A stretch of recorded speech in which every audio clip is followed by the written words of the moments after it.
ఎక్కడెక్కడ షణ్ముఖుణ్ణి ఆరాధన చేస్తారో అక్కడ ఐశ్వర్యం పరిడవిల్లుతుంది. పక్కన ఉన్నటువంటి తమిళ దేశం, ద్రవిడ దేశంలో అంత ఐశ్వర్యం వచ్చింది, అన్ని పరిశ్రమలు వచ్చాయంటే కారణం ఏమిటో తెలుసా అండి? సుబ్రహ్మణ్యారాధన.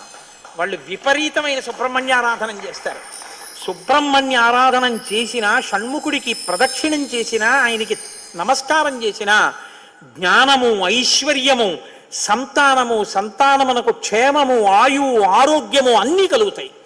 అంత శక్తివంతమైనటువంటి సర్గ ఈ షణ్ముఖోత్పత్తి సర్గ.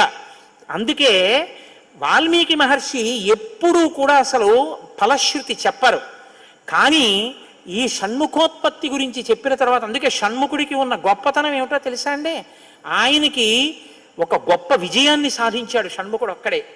శైవ వైష్ణవాలు రెండూ కూడా వియ్య వందేట్టు చేశాడు.